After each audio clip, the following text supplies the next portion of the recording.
For the time being, we're about to bring you the following on podcast, and hopefully as part of that we will be getting the presentation ceremony. But let's just recap where we are. The match is officially abandoned. The weather has beaten us all. It's been absolutely hammering down for very nearly a couple of hours now, and that meant that 5 overs was all she wrote in this particular game. So let's take a review of this game and also a review of the series in the following on podcast. Yeah, this is the following on podcast. I'm Andrew McKenna, and I'm joined by cricket writer Jarrod Kimber and the co-host of the Caribbean Cricket Podcast, Michel St Patrick Hewitt, and we'll be looking back at the T20 series between the West Indies and England, as England came away 3-1 winners with the final game abandoned with only a few overs possible before heavy rain. We'll be reflecting on the entire tour, discuss what positives England can take from it, and discuss where the West Indies go from here. So plenty to come in the next few minutes here on Following On. So yes, welcome along to it. The small matter of 5 overs bowled, that was all that was possible in the 5th T20 of this series. England won the toss, put the West Indies into bat. England made a couple of changes as they brought back 2 of their bigger guns. Jofra Archer and Adil Rashid were brought in for Dan Mosley and Saqib Mahmood. The West Indies made 1 change as they brought Romario Shepherd back in for Obed McCoy. Romario Shepherd playing in his 50th T20 international.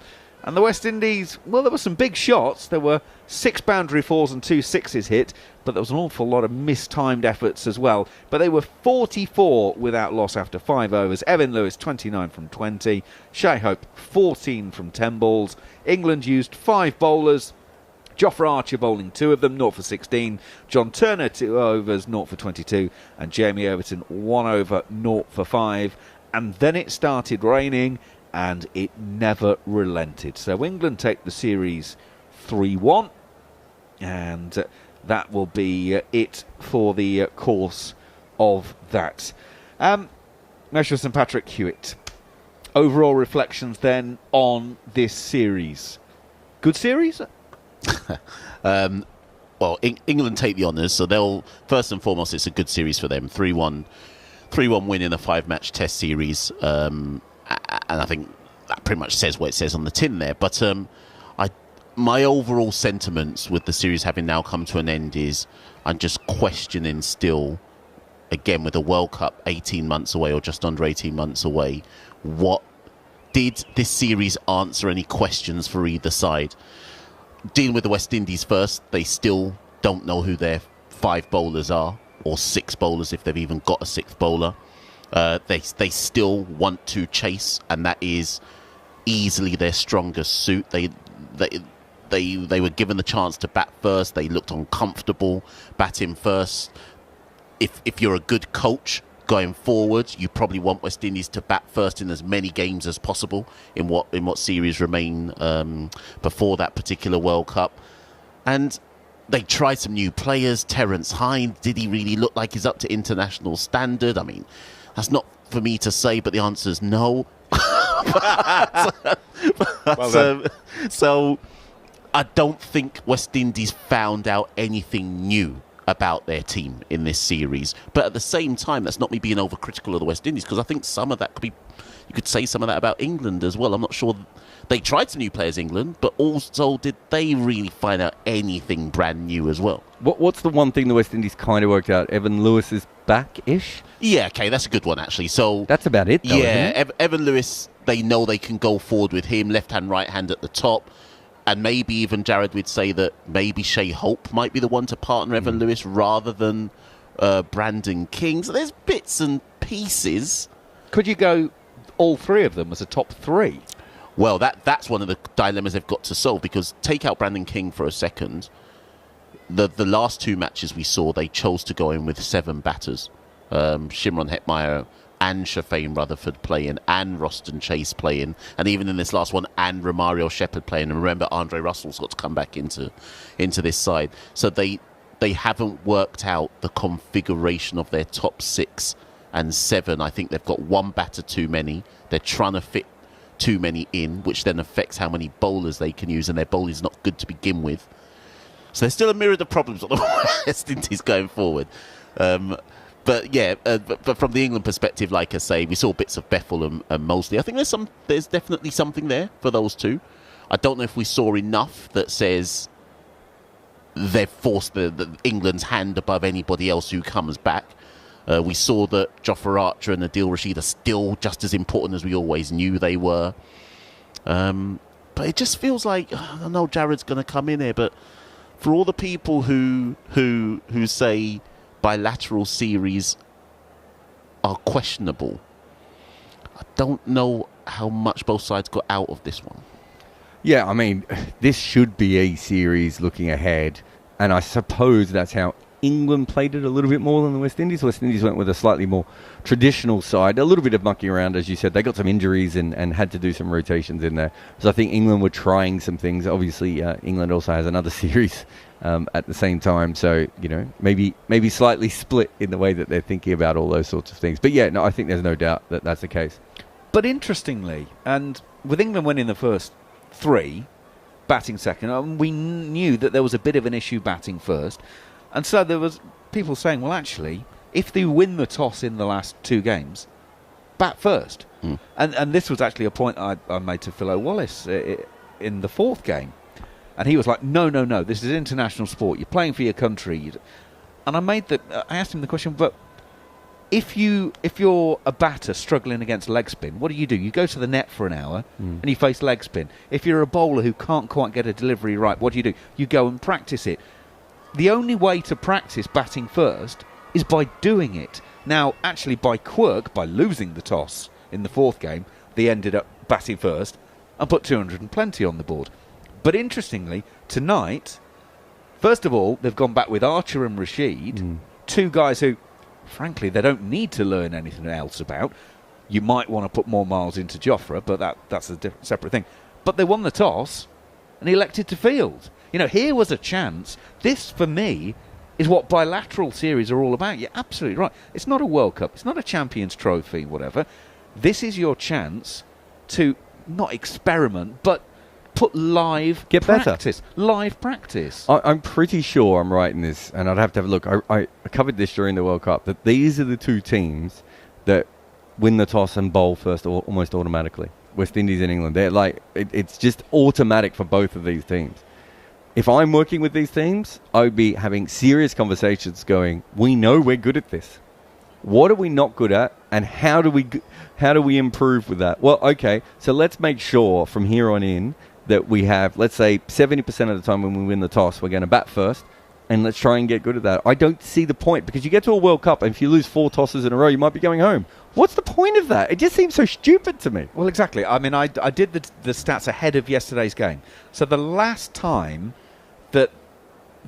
9 times that England have lost the toss, they've won the game only 3 times. They've lost 5 and there was no result. But of the 5 losses, 4 of them were batting first. So if you can't have a situation, just simply go, oh, well, flick the coin and, oh, well, that's it. I'm afraid game over. We've not won the toss. You've got to put yourself in that position, surely. I agree. That's certainly how I see it. And I've had this argument with analysts from not these 2 particular teams, but other teams who do it, and they say, but if you look at the numbers, we're 58% more likely to win if we bat second. And I said, yes, but in a clutch game, you want your players to be as confident if they're batting first as if they're batting second. And I don't see how these 2 particular sides would feel that way in a World Cup tomorrow. So, obviously, Brendan McCullum's going to be coming in as white ball coach in January. You've had a look at the same sort of players as everyone else while we've played this series. We know that Brendan McCullum likes a punt, and I mean that in a cricketing sense rather than a horse racing he likes sense. it in all senses. Yes. I mean, did you see, by the way, that he had a horse running the other day and the name of the horse was Stokes? Oh, okay. So he backs his captain. Don't they make mayonnaise? Oh, no, is that a different company?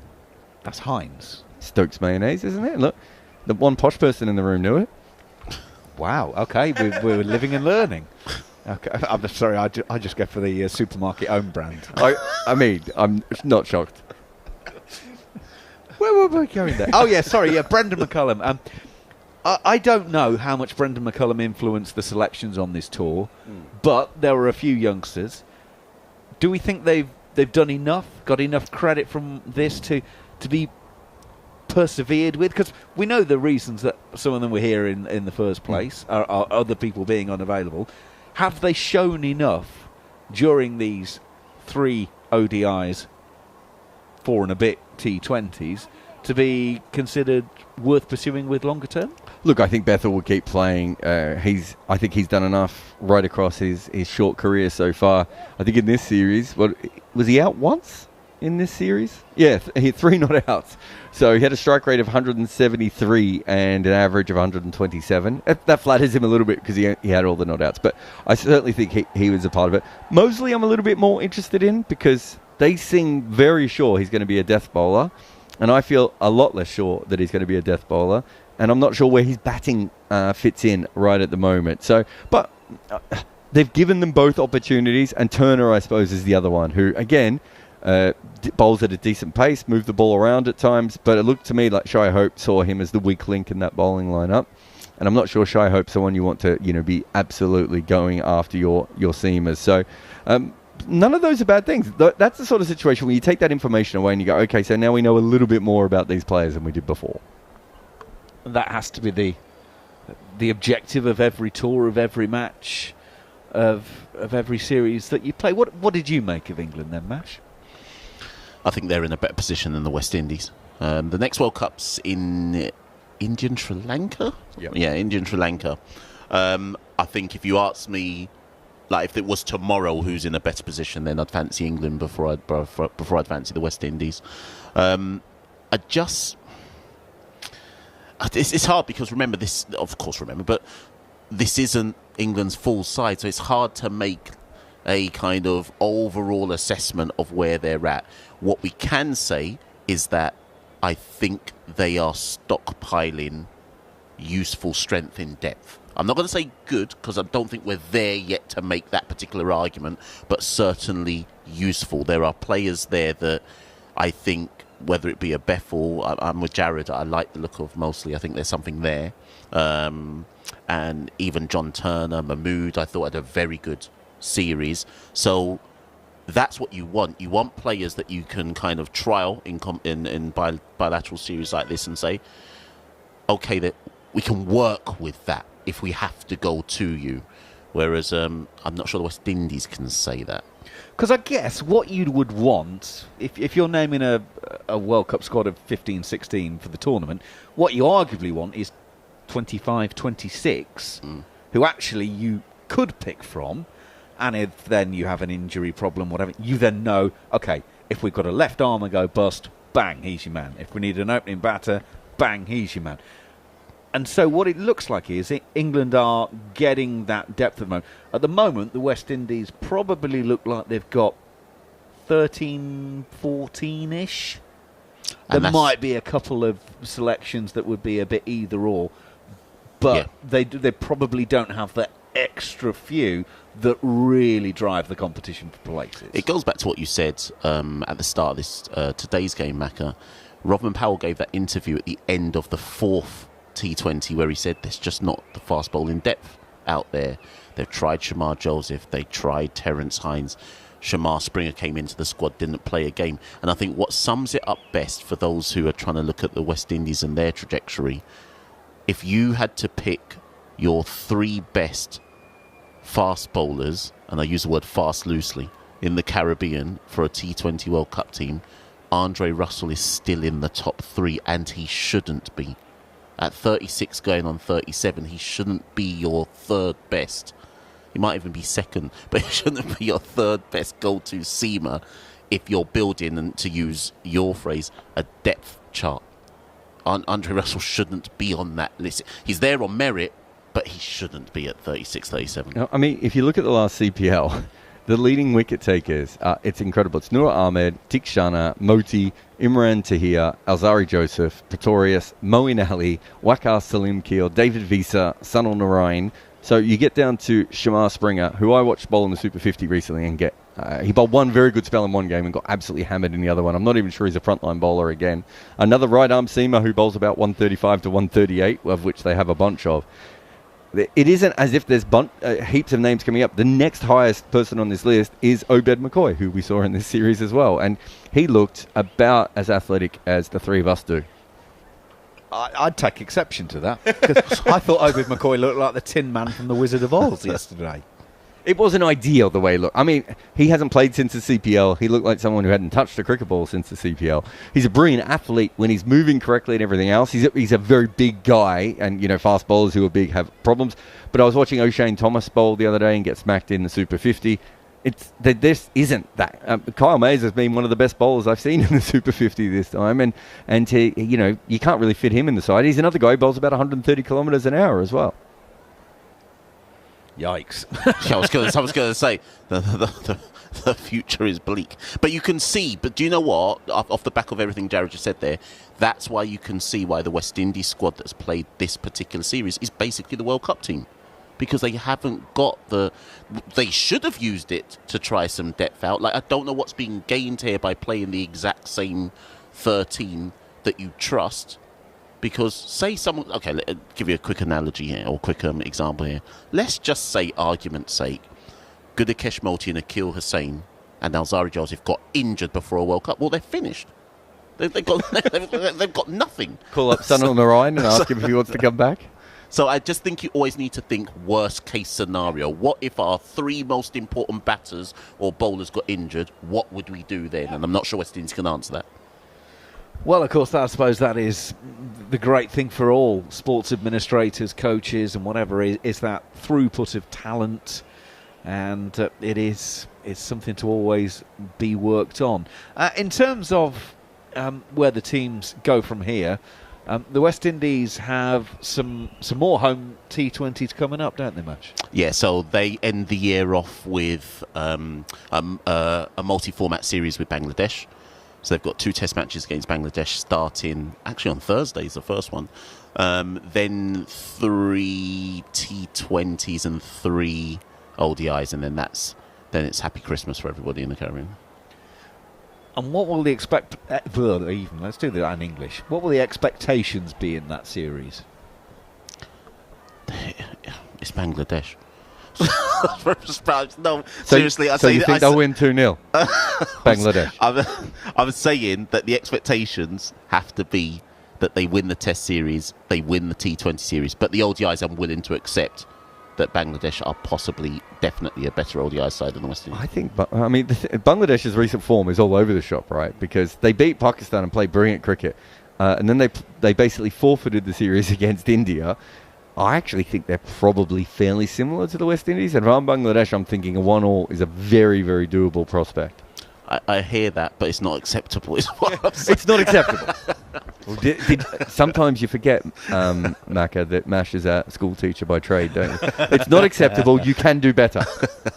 Well, of course, as we come back to a conversation we actually had earlier on during the rain delay about pitches in the Caribbean, if they are turning, then that brings Bangladesh into the equation as well. Yes, so the 2 test matches are in Antigua and Jamaica.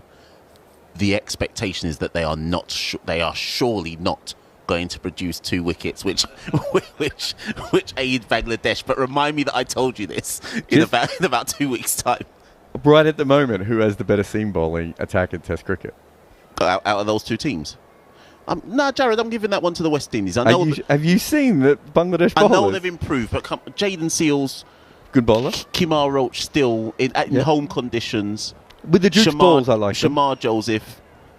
I think Jarrod's trying to trigger me here, but I'm not accepting it. Shamar Joseph, I think Naheed is probably a better prospect than him at the moment. He's bowling faster than him for Bangladesh. I'm just saying it isn't the same Bangladesh that you're used to playing. Yeah, that's fair enough. And it's worth. And I also think they have a much better middle order than the West Indies as well. But they have no top order, so the 2 teams can bond over that. Don't forget that the New Zealand series that England have coming up next, 3 test matches in New Zealand. First one's in Christchurch, if memory serves, at Hagley Oval.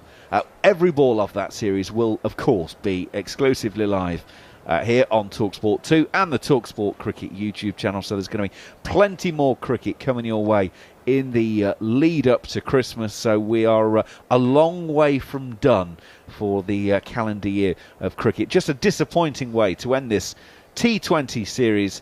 A rain out with only 5 overs play possible in this final match. So England have taken it 3-1.